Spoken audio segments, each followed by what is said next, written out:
Olá para todos vocês, eu sou a Cissa Alves e hoje eu estou aqui no Acaso Cultural, na Rua Vicente de Souza, número 16, em Botafogo, para o início de uma grande palestra que vai acontecer aqui. Eu estou ao lado da nosso querido Soriano, da TVC Rio, Canal 6 da NET. Ele vai falar um pouquinho dessa palestra sobre o papel das mídias alternativas, mas eu vou deixar com ele, porque ele sabe dar o recado. Não é não, Soriano? Obrigado, você é sempre generosa e eu quero também dizer ao telespectador que a nossa Maria da Conceição, a Cissa, é a nossa diretora também, porque nós somos uma direção colegiada da TV comunitária do Rio de Janeiro. E é verdade, é um convite também do nosso diretor, professor Adilson Cabral, de a gente fazer aqui hoje uma pequena palestra seguida de debate, em que a gente vai abordar o papel das mídias alternativas também no jogo político atual. É essa a ideia.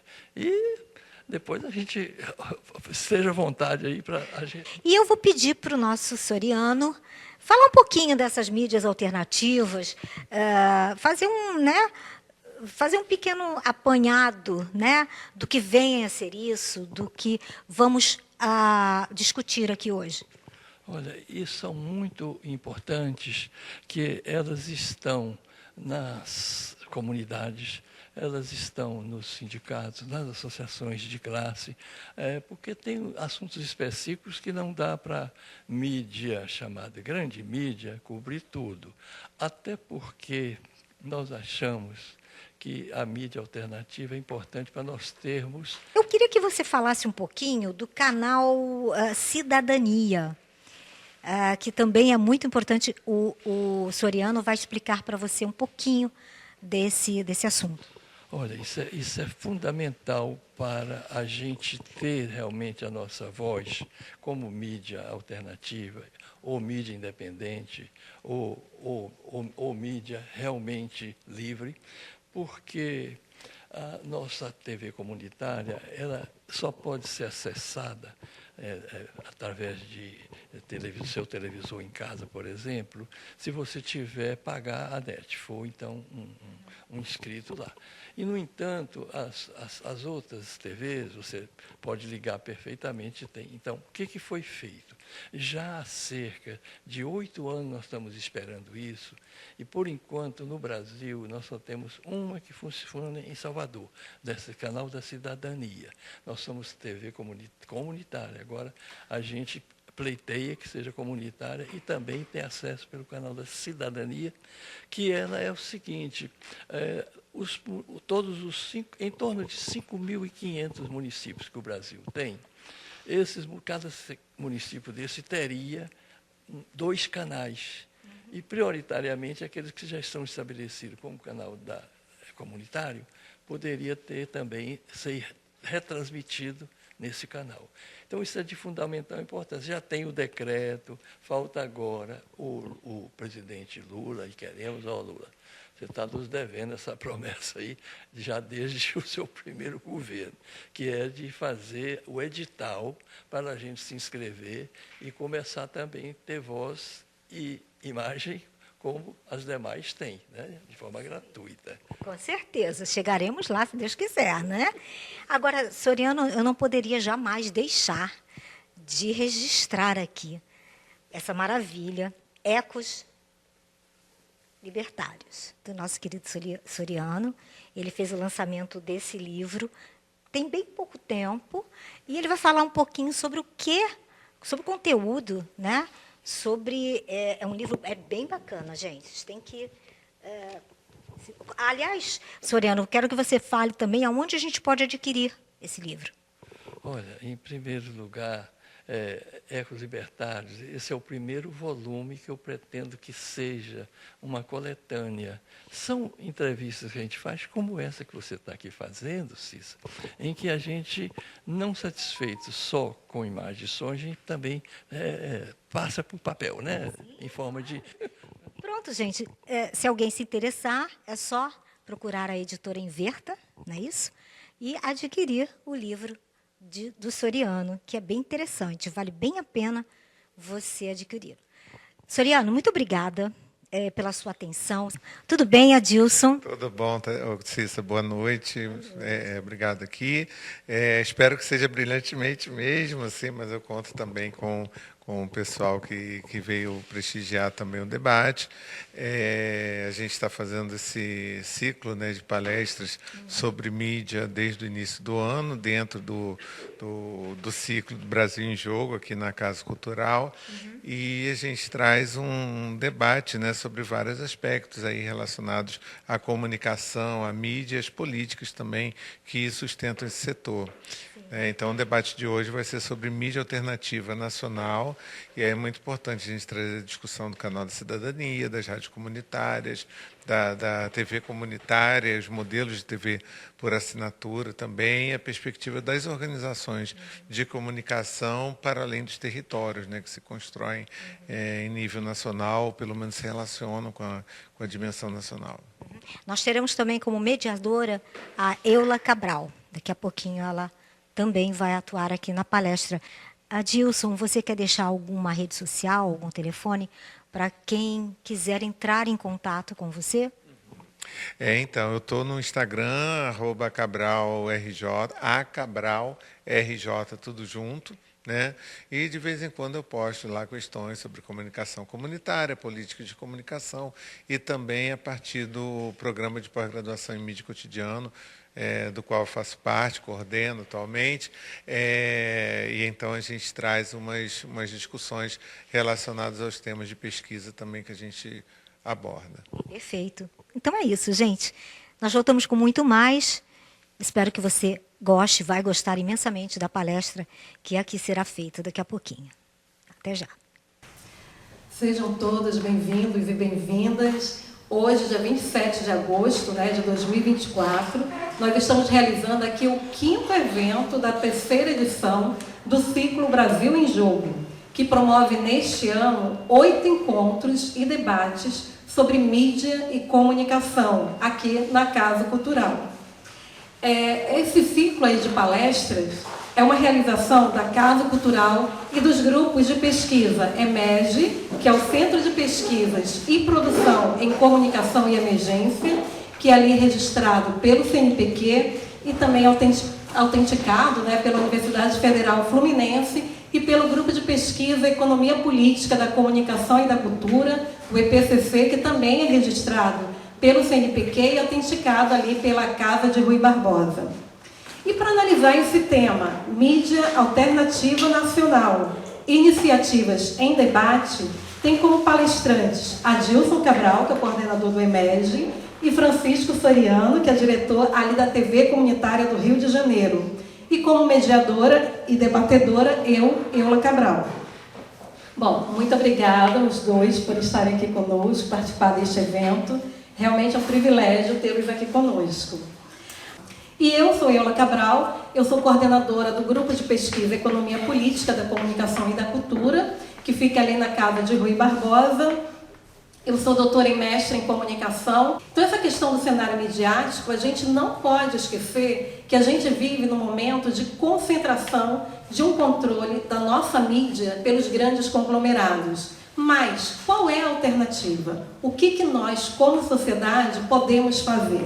Então, para entender melhor o tema de hoje, como nós falamos para vocês, que é mídia alternativa nacional, nós vamos ouvir tanto o professor Adilson Cabral, quanto o professor, na verdade, o nosso diretor e escritor também, Francisco Soriano, ali da TV Comunitária do Rio de Janeiro.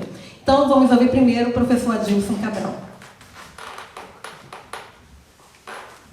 Obrigado, Eula. Boa noite a todas e todas. Boa noite mais uma vez aí o pessoal da Casa Cultural, na figura da querida Marcela. Soriano, meu colega aí de longas lutas aí, mais uma vez juntos num debate bom. E a gente trazer uma discussão assim, que é fundamental no sentido do momento que a gente está colocado hoje em relação ao desenvolvimento das mídias, né? Que é esse de um entrecruzamento de uma mídia tradicional com a qual a gente, em torno da qual, a partir da qual a gente se formou como profissional, como também militante, né, de uma certa área, de uma certa crítica em relação ao modo como a mídia se estruturou, né, como uma indústria cultural dentro do capital, e uma mídia que emerge a partir de plataformas digitais, né, que também tem os seus próprios conglomerados digitais, que também tem o seu processo todo de dominação, colonização em torno de uma forma muito mais perversa, né, relacionada aos conteúdos, relacionados ao modo de como nos colocamos como usuários, né? E quando a gente fala alternativa, a gente está falando dentro de uma perspectiva de enfrentamento, uma perspectiva de contraposição, né? Essa mídia que se estrutura, que se impõe para a gente como indústria, tanto a mídia tradicional da radiodifusão, da rádio, da TV, como a mídia, digamos, digital, das plataformas digitais, do Google, do Facebook, do Instagram, do WhatsApp mesmo, né? Do TikTok, etc. Então, a gente, quando fala em alternativa, a gente fala na possibilidade, na compreensão de uma construção contrária ao modo de como elas se estruturam do ponto de vista industrial, do ponto de vista de uma abrangência territorial que pasteuriza conteúdo, que pasteuriza a relação das pessoas umas com as outras, que concentra determinados conteúdos em torno de territórios específicos, né? Rio, São Paulo, em relação ao restante do Brasil, grandes cidades que são centros mundiais, cosmopolitas, em relação à diversidade regional, às diversidades regionais em todo o mundo, né? Então a gente está falando de mídia alternativa nesse sentido, a capacidade da gente, como sociedade, de se apropriar das tecnologias de comunicação, então uma apropriação social, coletiva, construída coletivamente, em contraponto a esse modo hegemônico, né, portanto, de construção de um projeto de poder que se impõe para o conjunto da sociedade para fazer essa mídia que a gente conhece, tal qual a gente conhece, e a partir da qual, com a qual também a gente aprende, né? A gente aprende nos cursos de comunicação a entender essa mídia e a fazer essa mídia, né? Se formam profissionais para lidar com essa própria mídia. Então, a discussão das políticas de comunicação que vislumbram mundos possíveis em relação a esse setor, a essa atividade comunicacional, elas se colocam como enfrentamento a esse fazer e esse pensar da mídia, como se coloca aí. Dentro disso, aí a gente entra no tema do debate. Então, assim, isso daqui é meio que para entender os conceitos, né, fundamentais, porque o tema do debate é pensar essa alternativa, que geralmente é localizada, geralmente está relacionada a um bairro, a um território, né, circunscrito, restrito, no alcance de um conjunto de moradores dentro de um espaço físico delimitado, ou de identidades em relação a uma mídia relacionada a uma população negra, de mulheres, LGBT, pessoas com deficiência, etc. Mas pensar essa alternativa construída numa perspectiva, podemos dizer, contra-hegemônica, né, ao modelo, né, consolidado industrialmente, e a gente pensar a possibilidade dessa construção alternativa em modo nacional. Mas aí, falando de mundo real, quem primeiro ensaiou, organizou a possibilidade de construir uma abrangência dessa foi o Brasil de Fato. O Brasil de Fato é um jornal vinculado ao MST, Movimento Sem Terra e outras organizações também populares, né? Começou a fazer em determinados centros, capitais, também em cidades menores, né, jornais com uma certa abrangência e também, não sucursais exatamente, mas modelos próprios, edições próprias em nível local de cidade, com uma tiragem, né, significativa, e aí indo para a internet conseguem meio que trabalhar um portal, um site que fale do nacional, mas que também fale das regionalidades em rede, né, se encontrando e, né, interagindo em relação às suas notícias, né, em relação aos acontecimentos que compreendem como relevantes. Dentro dessa lógica, dessa articulação, a gente tem na área da TV, o Soriano com certeza conhece, Central do Brasil, que é um programa também articulado nacionalmente, é um programa jornalístico que é colocado na web, e aí a gente tem um problema na web, quer dizer, você ter um programa com caráter popular sindical, de abrangência nacional, e que aí precisa meio que brigar com a lógica algorítmica trabalhada pelas plataformas digitais, né? Então existe uma certa restrição em relação a determinadas demandas, produções que são trabalhadas aí. Tem uma coisa, bom, vou deixar isso que eu coloquei agora para o final, mas tipo, você tem outras experiências, se você lembrar Mídia Ninja, TV Fórum, GGN, etc. Existe aquilo que a gente chama de blogosfera ou mídiasfera progressista, né, nesse campo que trabalha agora ICL também, inclusive o ICL, ele volta e meia vem, que é Instituto Conhecimento Liberta, né, muito interessante o nome, mas eles vêm trabalhando com indicadores assim, de referência de audiência, né, de público que assiste às lives e tal, e meio que furando a bolha dessa coisa do alternativo como nanico, né? Então é uma perspectiva e uma expectativa, né, de construção aí de um caminho a ser trabalhado na forma como eles vêm desenvolvendo seus conteúdos.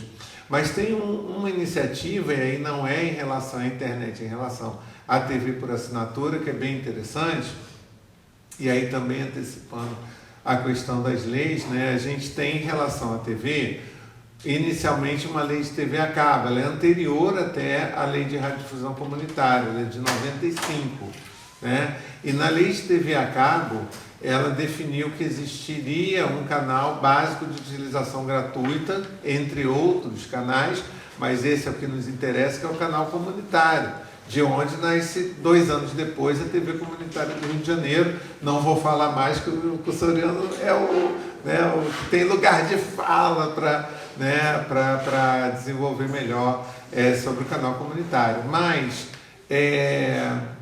anos mais tarde, em 2011, veja só, mais de 11 anos, mais de 15 anos depois, surge a Lei de TV por Assinatura, que é um nome feio, oficial, é a Lei do Serviço Condicionado, Serviço de Acesso Condicionado.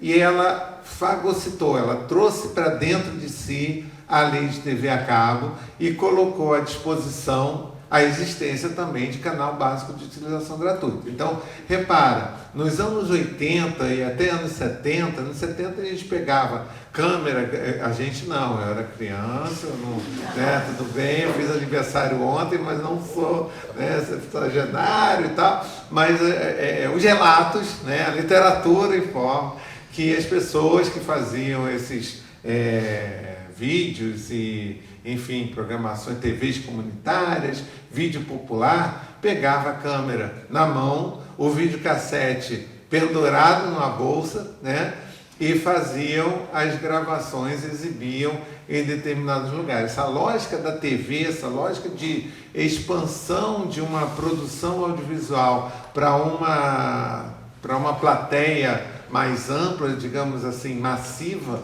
né?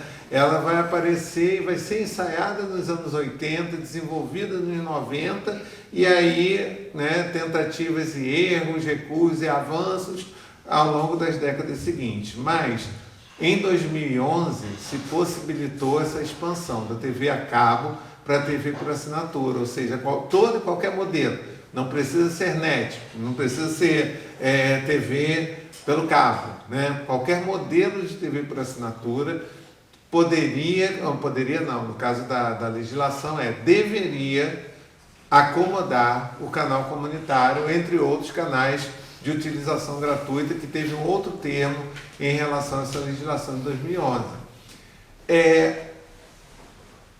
Tinha um problema na TV por assinatura, que compreender, porque assim, o cabo é mais fácil, do tipo, existe uma outorga, uma licença para uso numa determinada cidade. A TV por assinatura, como passa a ser satélite, é diferente você definir qual é o limite de um determinado município, o começo de outro. Então, existiu um adendo na legislação relacionada às limitações técnicas. E existiu, em função disso, uma compreensão por parte das operadoras da inviabilidade do canal comunitário. E aconteceu uma coisa muito interessante, muito brasileira, né, nesse processo, e o Soriano pode falar mais porque ele acompanhou também, né, que é a ideia de um canal comunitário em nível nacional, que não burlou, assim, ele é a luz, ele é abraçado, acolhido pela lei de 2011. Mas a lei de 2011 ela não é pensada para um canal de abrangência nacional, mas foi um acordo da Associação Brasileira de Canais Comunitários com a Ancine, que viabilizou a possibilidade de um canal de abrangência nacional, que já está operando na Oi, está operando na Sky, se eu não me engano é canal 27, chamado Com Brasil.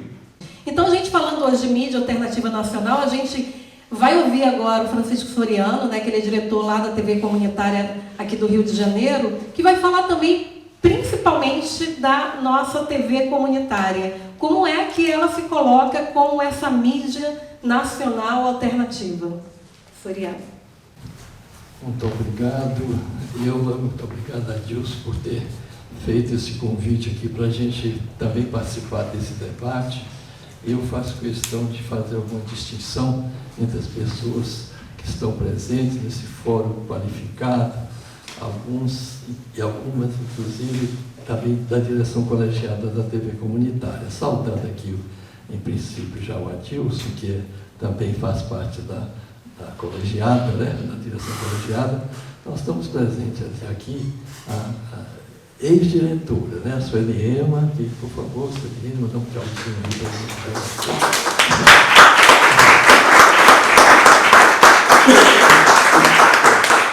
para a Sueli Ema também está representando aqui o mandato do deputado federal Raymond, que também prestigia muito as mídias alternativas e da parte também de um pessoal muito bacana, muito distinto, de seríssimos, de luta aqui, representando o jornal Inverta, que eu peço que levante também a nossa companheira.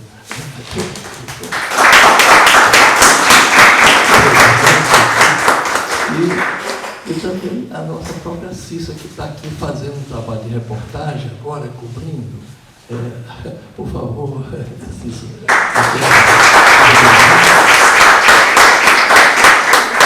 E quero também cumprimentar todos os cavaleiros presentes, a figura do meu filho, que está aqui também. Afinal de contas, é um pouquinho de...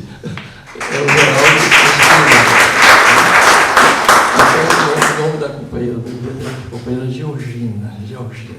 Então, a TV comunitária era um sonho quando surgiu a primeira palestra que vai ser criada a Lei do Cabo, para eles poderem rasgar aqui as nossas calçadas, botando os fios. A gente conseguiu um canalzinho que era a TV comunitária do Rio de Janeiro, a Lei do Cabo, que citou aqui também o professor Adilson. E foi uma coisa maravilhosa. No começo a gente funcionava emprestado ali no centro, no sindicato, ali onde fica a Universidade ali Federal. Estácio. Eu comprei. Era preto e branco, a gente tinha aquelas TVs que não eram ainda digitais, uma imagem era preto e branco. E foi assim que a gente foi crescendo. Hoje está 24 horas no ar. Nós temos, a hora que vocês estão assistindo aquela TV, tem 40 mil cariocas assistindo, a capital política do Brasil. A gente come o pão que o diabo amassou para manter aquilo de pé. A gente paga para ser diretor. E por que hoje de diretoria colegiada? Quando houve o golpe que derrubou a presidente Dilma e que depois outro golpe que levou à prisão Lula, que estava literalmente eleito, depois outro golpe que foi o arranjo para fazer Bolsonaro presidente, porque era o único que podia fazer o jogo totalmente sujo, e era para valer. E veio para poder, se pudesse, fuzilar 40 mil petistas ou esquerdistas. Então, o que a gente fez? A TV agora vai ser colegiada. Se tiver de prender a gente, vai ter que prender 40 pessoas. Então, isso é dialética, né? A gente sobreviveu à ditadura, a gente conseguiu, através dos nossos manifestos, por obrigação, tiveram que ler, mas mesmo na ditadura a gente tinha lá o PIF-PAF, o Pasquim, muita gente foi presa em função disso. Então, ninguém consegue, por mais ditador que seja, calar a nossa voz, contanto que a gente seja realmente revolucionário. Revolucionário é você ser radical, é você não querer resolver os problemas pela rama, e sim pela raiz. Então, essa palavra revolução, ela é no sentido da ciência, ela é no sentido da nossa força interior, ela é no sentido social. Então, são ecos libertários. Eu gosto muito dessa palavra libertário. Eu fiquei meio triste porque o picareta lá da Argentina está usando esse nome também. Mas, dito isso, eu quero só falar que a TV comunitária, ela tem sede própria, e é importante a gente dar os créditos. O Ulisses Riedel, ex-senador, comprou uma sede, nos doou. Nós temos um equipamento que pode funcionar cores. Nós temos, eu diria que pelo menos um pilotão de elite, que está lá na nossa diretoria. A gente tem, como não pode pagar nenhum funcionário, a gente está muito robotizado.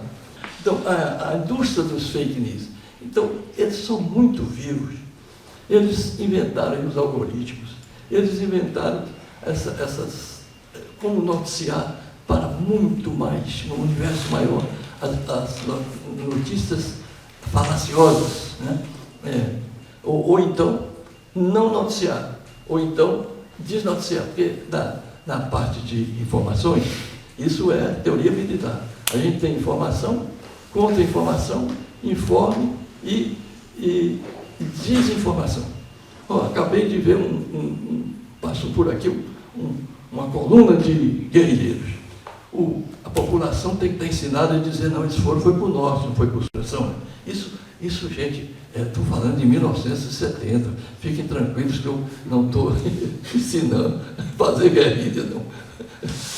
Até porque não precisamos, nós estamos num Estado democrático, a gente quer aperfeiçoar. O que a gente quer, então, é a democratização dos meios de comunicação, que não pode haver um país democrático sem uma imprensa independente e livre e acessível a todos, não só para ler, como para também colocar suas informações. Ser emissor e também irradiador daquilo, do que se tem.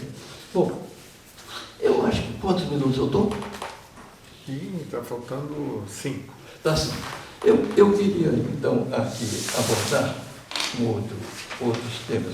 Eu só não gosto de ler, porque a gente termina um pouco cansativo para quem nos assiste. Canal digital e aberto, como falou o professor, é fundamental. Nós temos a parte das fake news. Eu quero depois falar que eu sou otimista. Acho que todos que estão aqui são otimistas, senão não estaria aqui, né? A luta por sobreviver,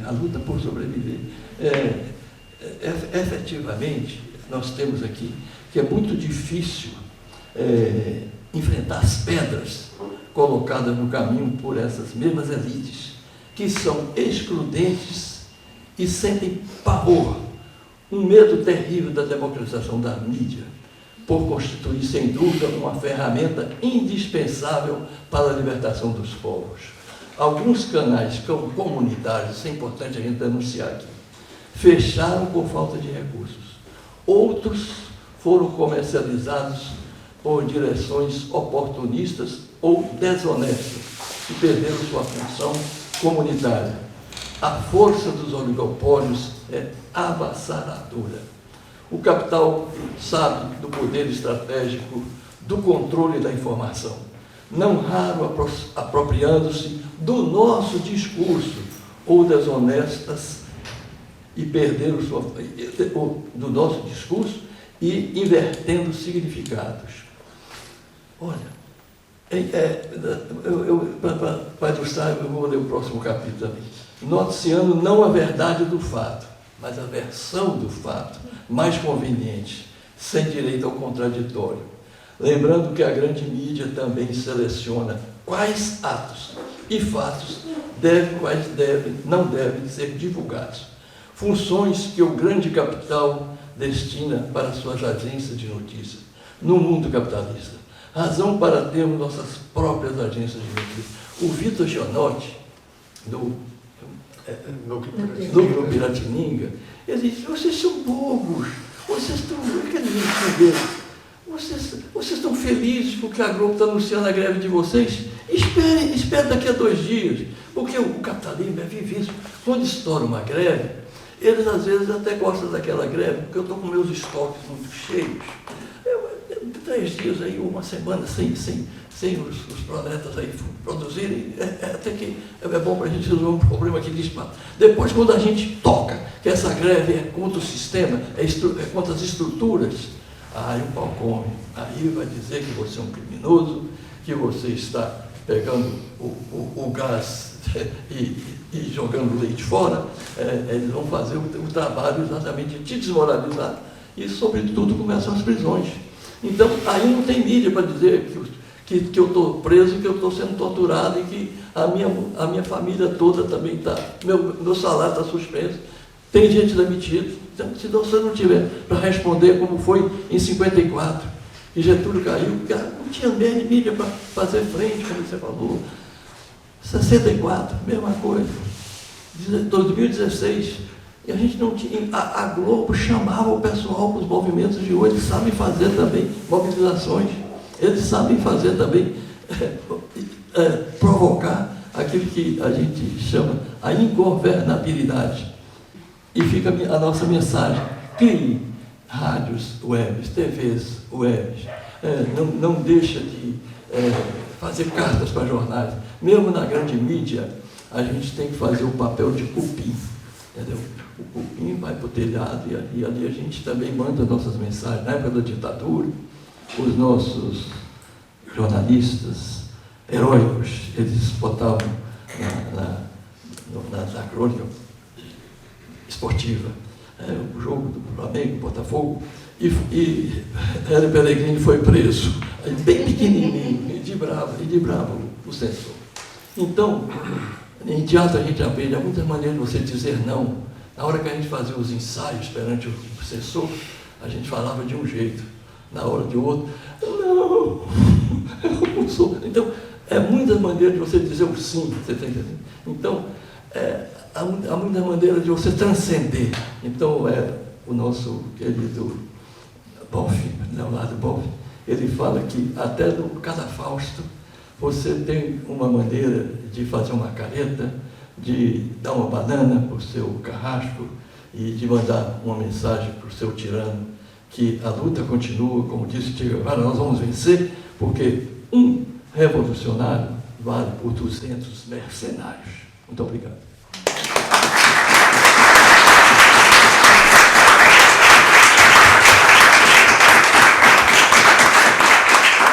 Meu nome é Sueli Ema Franco. Eu vim a convite do nosso amigo Francisco Soriano, da TV Comunitária do Rio de Janeiro. Então, eu queria dizer o seguinte, assim, a importância, né, como eu disse, dos canais, né, comunitários, para que a gente tenha espaço, a sociedade tenha espaço para debater seus temas. Aí me ocorreu também dizer o seguinte, certa vez um amigo que é fiscal aqui da Prefeitura do Rio, ele estava lembrando, e não só lembrando, mas emitiu um documento dizendo assim, o quanto, o tanto, né, de milhões que a Rede Globo deixa de recolher do imposto sobre serviços. Então, em prejuízo para os cofres da Prefeitura e também prejuízo para o próprio cidadão. Então, é importante também lembrar que, sobre o governo, né, paira assim, um lobby muito intenso, né, que dificulta muitas vezes as ações que precisam ser tomadas num país como o nosso. Aí eu queria lembrar que, assim, eu ia perguntar para os senhores sobre o Plano Nacional de Outorgas, porque eu tenho aqui, na pesquisa que eu fiz, que esse governo atual, que é um governo de coalizão, né, ele emitiu no final do ano passado, 23, um Plano Nacional de Outorgas. E esse plano ele tem o objetivo exatamente de ampliar o acesso das outorgas às rádios comunitárias no país inteiro. Isso já está em curso, né? Essas outorgas estão sendo oferecidas, né? Os processos estão em aberto, estão circulando. Então, de fato, existe sim uma intenção e um compromisso, né, de ampliar a comunicação comunitária no país. Né? Isso existe, os programas são feitos, o Canal da Cidadania foi lembrado aqui, que é uma iniciativa extremamente importante. Agora, as iniciativas federais, elas precisam também do compromisso dos estados e municípios. Todos, mesa, pessoal. Meu nome é Vinícius Gondra, eu sou bolsista da Casa IPCC, da Fundação Casa Rui Barbosa, orientando da Ilda, sou aluno de Direito da Unirio também. E, bem, ouvindo as considerações dos dois sobre o tema da mídia alternativa, né? Primeiro, ouvindo o Adilson falando de indústria, só me lembrou da indústria cultural, né? Que ela enxerga como mercadoria a informação e a cultura, e realmente, se a gente enxerga esse conceito de indústria cultural, um oligopólio presente no meio comunicacional brasileiro, né? E esse meio comunicacional que decide o que é a notícia e o que é a não notícia, como o Francisco falou nos últimos 5 minutos dele, ele decide o que vai estar nos holofotes e o que não vai ser espalhado. E a gente vê isso é realmente um agravante quando esses oligopólios estão presentes em 90% do cenário nacional brasileiro e eles reproduzem o mesmo conteúdo, 90% do mesmo conteúdo é reproduzido. Levando esse contexto e também compreendendo o contexto político atual de eleições, período eleitoral, eu tenho 3 questõezinhas assim, rápidas. O quão importantes são as mídias alternativas, em particular as iniciativas comunitárias, na conscientização política do nicho que atinge, o quão importante é trazer esse contraponto da mídia hegemônica, né? Essa não notícia que eles escolhem não transmitir. A outra questão, quais são os desafios dessas mídias, ao tentar abordar temas políticos sensíveis em regiões com forte controle ou censura midiática? E, por último, quão suscetíveis são essas mídias a virarem alvos de inverdades, de fake news, perseguições políticas e o que é feito contra essas fake news que podem vir a atingir essas mídias alternativas, né? É isso. Obrigado. Maravilha. Obrigada, Vinícius. Última pergunta aqui dessa primeira rodada, quem quer fazer?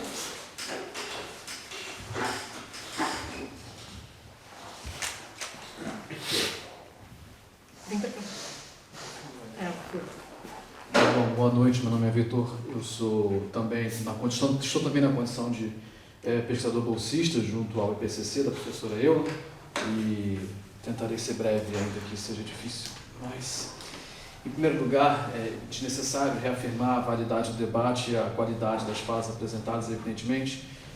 Na minha mais completa ignorância, eu gostaria, por gentileza, de perguntar ao Adilson no que concerne às inviabilidades legais /técnicas que você menciona com relação aos watts, à distância, à separação de uma rádio contra outra, enfim, é uma pergunta quase que enciclopédica, no sentido de que se você poderia comentar um pouquinho mais das razões históricas que talvez motivaram lá atrás a fundação, a instauração, a outorga dessas leis, né? Em algum momento isso foi pensado e eu fiquei curioso para saber em que momento histórico e por que isso se consolidou, né? As razões históricas da limitação ou da existência? Lá atrás, como que o debate começa e por que chegamos a esses efetivos limites? Eu fiquei, sinceramente, curioso, não é da minha área de atuação, portanto, gostaria de uma fala um pouco mais, enfim, desenvolvida, se possível.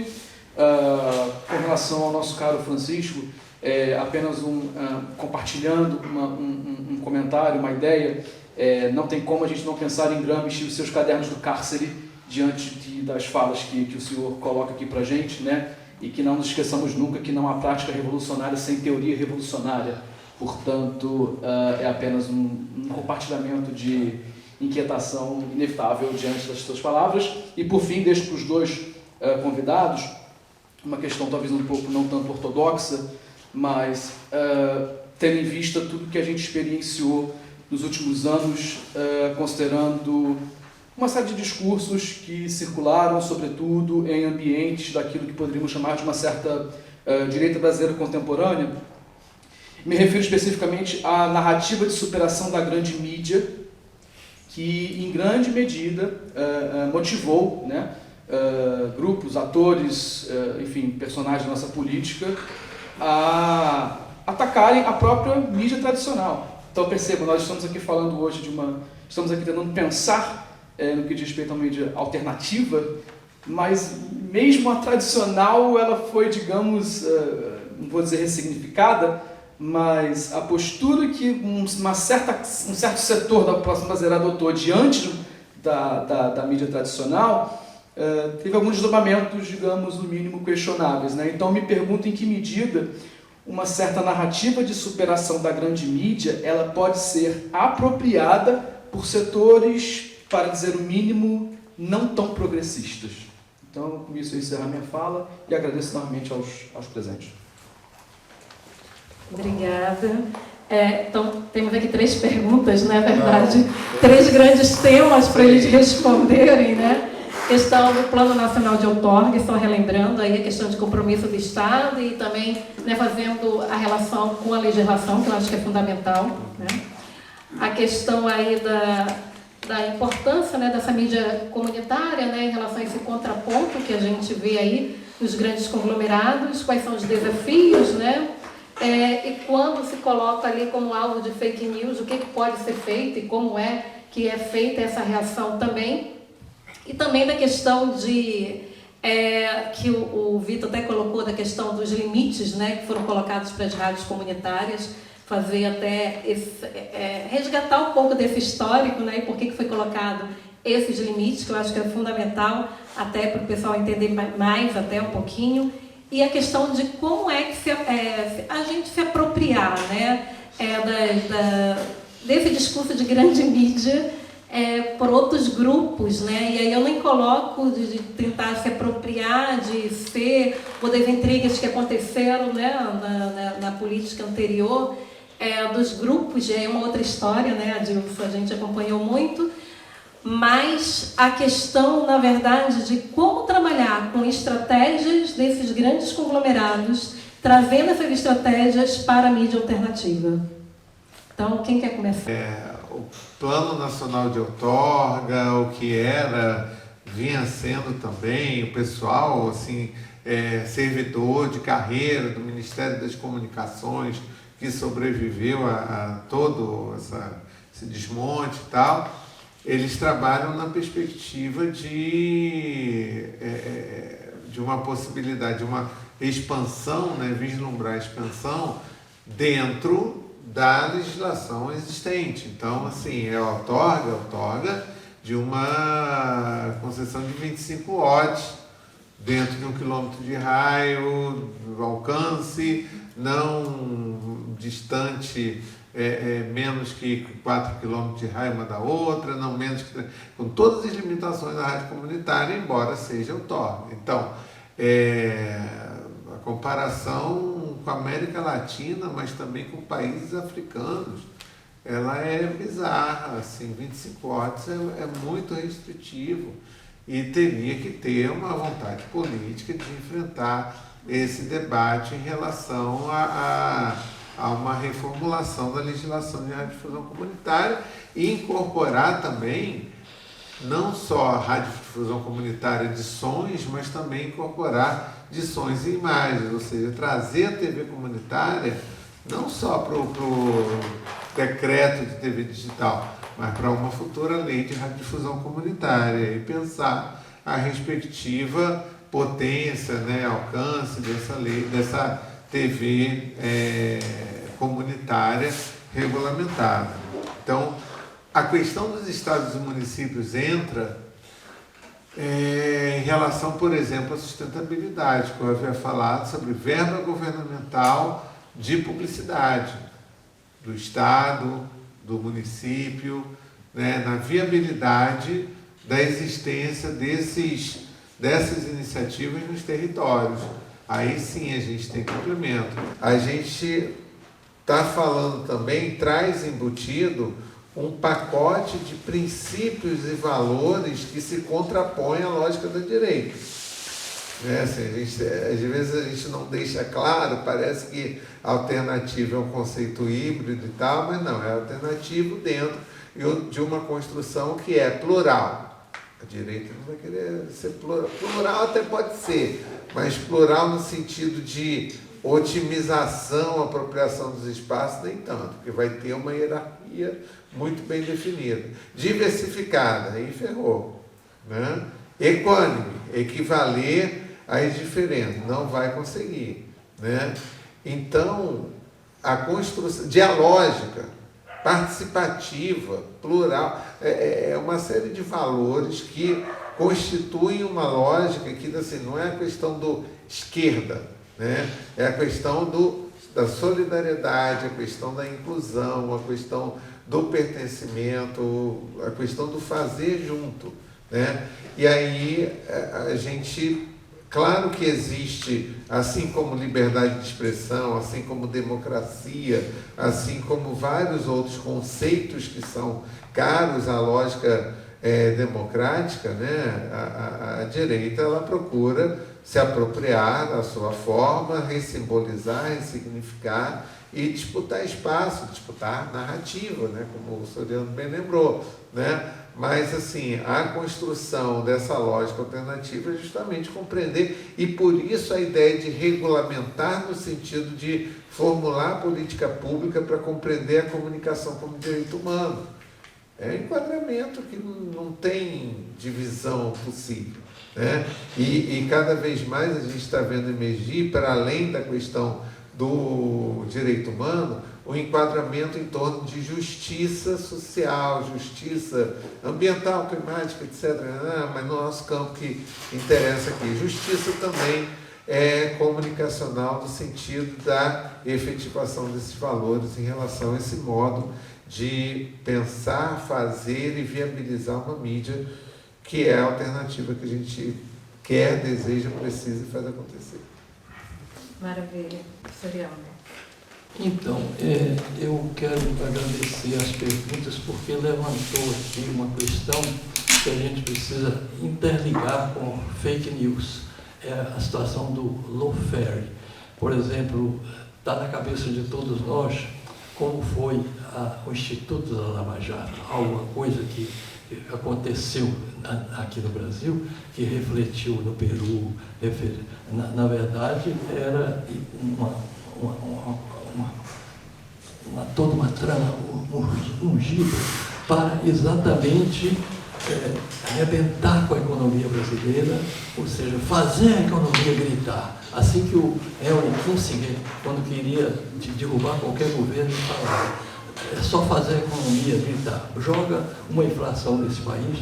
E o que houve com relação à Lava Jato é tipo do lawfare, né? Então, um juiz que não era um juiz natural, não tinha de maneira nenhuma competência jurídica para levar de onde estivesse uma pessoa que ele quisesse prender, tá, no Maranhão, no Rio Grande do Sul, ele trazia para Curitiba. Isso foi exatamente a mesma receituário que usaram na República do Galeão. Foi a facada, a fakeada, né? Então, o lawfare é uma coisa muito séria, porque poder não é só o executivo. O governo judiciário, legislativo, e a gente sabe a situação do Centrão. Então, navegar é preciso. A gente para fazer uma análise se Lula está vacilão, se Lula está muito valente, você tem que levar em conta que isso é um jogo de xadrez. Muitas vezes, por que você não toma espião? Porque espião está envenenado. O senhor toma espião, você vai colocar a sua dama numa situação de perigo em que ela logo vai ser também capturada. Então, é alguma coisa quântica, é a teoria da relatividade. Então, em certas situações, um peão vale mais do que a dama. Então, política é a maior das artes. Então, quando o colega falou aqui da situação, como responder, a gente tem que ficar muito atento, e eu já me sinto contemplado com o que o meu companheiro aqui falou, o Adilson, que a gente, ao fazer uma análise, e uma análise marxista tem que ser profunda. Essa é a diferença de uma análise que a gente chama de lógica formal, aristotélica, a gente chama também de metafísica, né? Aqui não tem explicação, é coisa de Deus. Depois vem a lógica dialética, que vai mais profundo, e eu ainda diria, a lá Frei Beto, que existe uma lógica muito maior, profunda e muito mais exatamente dinâmica. Eu dizia aqui, como é que era, meu Deus? É a lógica do santo. O santo, você termina com o seu namorado, fez uma sujeira com o seu companheiro, depois vocês tornam a perdoar. É a lógica do perdão, é a lógica da compaixão. E a gente tem que ter compaixão. E todos os companheiros que foram torturados e que falaram, gente, bota Montezuma ali na coisa. Ele falou, deu a prata para os espanhóis. Então, não é ele que está ali. Então, a gente tem que ver em cada situação como é que foi, como é que eles encurralaram a Dilma, como é que eles encurralaram o Lula. E eles são, efetivamente, você está aqui com 3 guarda-roupa. Eu não vou deixar me ser preso, eles carregam você. Então, não tem essa história de você dar uma de que morre e não sai. Olha, na guerrilha do Araguaia, a orientação do Amazonas, você só pode se deixar ser preso se tiver obrando. Veja você. O Hitler falou assim, não recuaremos um palmo do nosso Wehrmacht aqui dentro da Rússia. Recuou e perdeu 2/3 da Rússia. Então, a gente tem que saber, como diz Mao Tse Tung, quando o inimigo ataca, a gente recua. Quando o inimigo recua, a gente ataca. Quando ele para, a gente fustiga. Eu falo, nós estamos fustigando, mas agora nós temos que não só fustigar, arranjar uma maneira de tomar o poder, de termos a nossa mídia para responder. Nós não queremos destruir as mídias hegemônicas, nós queremos que tenha as mesmas condições. Nós queremos, quando a gente fala em igualdade, as mesmas oportunidades que o branco teve em 500 anos, que o negro também tem, que a mulher tenha, né? Que o índio tenha também. Então, nós somos extremamente preocupados na nossa ética em assegurar a democracia. Democracia é isso, igualdade de direitos. Deixa eu falar mais um pouquinho do juiz Moro. O juiz Moro, todo mundo sabe a situação que ele foi declarado oficialmente como juiz parcial. Isso é o maior pejorativo que você pode usar para um juiz. É a mesma coisa que dizer que um militar se deixou ser preso com a arma na cintura. Isso é um absurdo. E Bolsonaro deixou, né? Ele foi assaltado aqui para levar a arma dele. O Centrão. A hora que eles quiserem, eles têm uma tal força, que do mesmo jeito que tiraram a Dilma, do mesmo jeito que eles tiraram o Bolsonaro. O Bolsonaro já, depois de 6 meses, ele não tinha um orçamento. Não era mais presidente da República, era figura de decoração. Ele podia, lá nos contrapontos dele, fazer as besteiras dele, o cercadinho, mas era uma figura assim, de gozação. Então, agora, o bolsonarismo existe, o fascismo existe. O Hitler morreu, mas o Hitler, eu acho que está vivo na medida que a gente vê o que os Estados Unidos fazem no mundo. Acobertam também o que o Estado de Israel, dito por um judeu, que é o meu irmão Altman está fazendo no genocídio lá em Gaza. Da mesma forma, a gente vê o controle que eles têm absoluto da mídia, como na época da ditadura. Nenhum jornal poderia falar o nome de Helder Câmara, que era, na verdade, uma espécie de... Era um embaixador do Vaticano aqui, os cardeais. Não podia falar o nome dele. Mataram o principal assessor dele, que era o Padre Henrique, cortando a garganta, depois de torturado. E nenhuma linha na imprensa. Nós não matamos, nós não torturamos, nós não prendemos, não existe nada disso. Então, deixa eu defender um pouquinho o que foi nosso movimento. Se não fosse a luta armada, que pegou esses embaixadores, e eu acho que nós erramos em muitas situações, nunca nós íamos denunciar como estava lá fora. Foram 15 prisioneiros políticos, que muitos deles bons em comunicação, que denunciaram o que estava havendo aqui. Depois, 120 trocados pelo embaixador alemão. Depois, o embaixador suíço. Depois, o cônsul japonês. Foram essas pessoas que foram lá fora e denunciaram o que estava havendo aqui no Brasil. Denunciaram, não é só com palavras, não, mostrando as marcas, mostrando as hematomas, mostrando os ossos arrebentados. Então, eu acho que tudo é uma conjugação.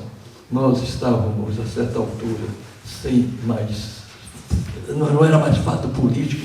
O que fizemos, nós imediatamente depusemos as armas, adeus às armas, e estamos agora construindo esse Estado que a gente tem que, efetivamente, muito por onde trabalhar, e principalmente através da democratização das meios de comunicação. Mas nós queremos agradecer a todos vocês que estão aqui, lembrar que estamos aqui, na Casa Cultural, temos esses debates que têm realmente esse olhar mais crítico para a gente entender o que está acontecendo realmente no cenário brasileiro. E aqui, no caso, tanto o Grupo EMEG quanto o Grupo de Pesquisa Economia Política da Comunicação e da Cultura, a gente tem como meta poder trocar com vocês, né? Essa questão do cenário de comunicação, né? Entendendo toda essa questão midiática, mas também propondo alternativas, entendendo essas políticas para que a gente realmente possa ter uma mídia mais democrática, porque a democratização da comunicação é fundamental para nós. Então, muito obrigada, Dilson, muito obrigada, Soriano.